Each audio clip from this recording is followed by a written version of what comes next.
All right, everyone, a proposal is going through in Denver, Colorado right now to legalize psilocybin. Now, why they stopped there and didn't throw like acid and mescaline on, I don't know. But the city of Denver in Colorado, pro-weed state, has more libertarian leanings, I think, than a lot of states that are sort of swing or lean blue.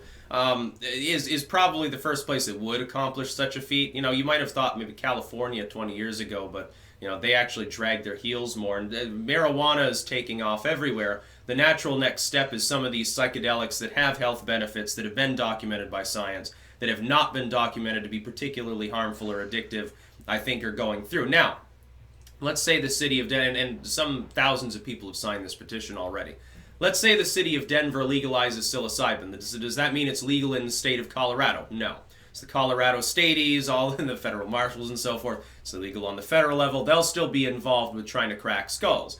It just means that the Denver police force wouldn't care too much. And in some cases, I think there's already some degree of discretion locally, and we're talking about local forces mainly, your local sheriff or something. There is a degree of discretion involved with, generally, I think, low-level drug use of psychedelics, like not heroin and junkies and crack and shit like that. But if someone's tripping on acid, there's really no, like, let's say that I'm a sheriff or I'm a beat officer or something, and I see someone, they're obviously on acid, they're not bothering anyone, they're just sort of staring at the sky.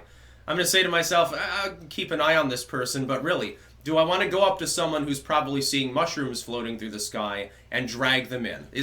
Do I really want to waste my fucking day on this? No, I want to go catch the rapist. I want to go catch the serial killer or something. I don't want to waste my time on Harold the Happy Hippie. And this has been the thing with weed. It was like that for decades in many parts of the country. I know there are tales of police forces in other states, some of the red states especially, being really vicious about drug use. Here in Vermont, totally different. Since the 90s, they've been using discretion.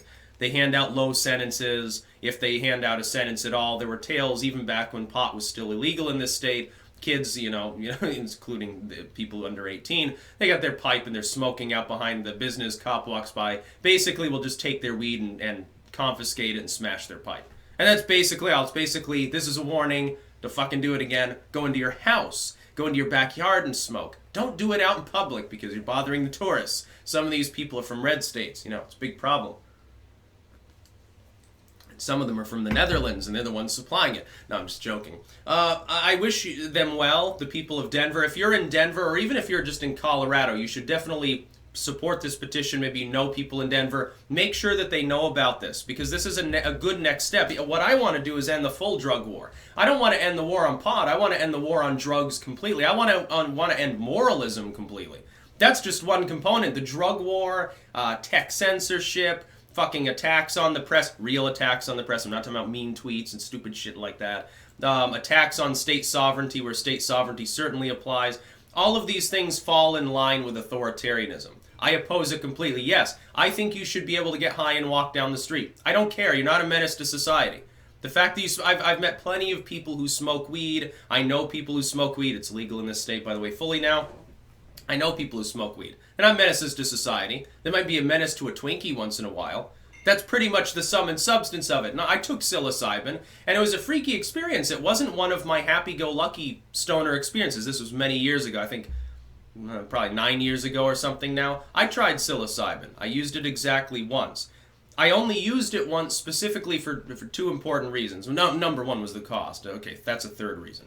The cost, it's not like weed where you can get high multiple times off that $20. It's more like, hey, this is a dose, essentially. And I got really potent stuff. Number two, it just wasn't a great experience. And number three, it's reverse addictive. For those that don't know anything about psilocin, it's actually reverse addictive. For several weeks after you take it, the idea of taking more is actually nauseating. It's a survival mechanism, I suppose, for this particular fungus to keep it from getting eaten all at once and shat out by the cows that typically spread its spores around. It's an interesting evolutionary mechanism, I suppose. And there are other species that eat it, mushrooms, and they'll, get weird. I've heard of people giving mushrooms to their dogs and stuff. I think it can kill them, though. You definitely should never expose pets to any entheogen. Other than catnip, that's fine. I wonder if dogs are, I know they're not really affected by catnip, but would they eat it for the taste? Who knows? So, my hope is that Denver will legalize psilocybin. It's not a menace to society. You've got people locked up in our jails right now who basically had a couple bags of mushrooms or a couple tabs of acid. I find that unacceptable, unethical. It's economically not feasible. You can't actually win the drug war. It is physically impossible because drugs are something that humans have naturally taken since the hominid era.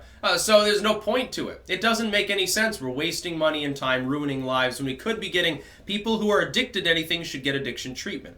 People who are attempting to push drugs on others, yeah, they should be in jail for trying to give drugs to little kids or something. That almost never happens, though.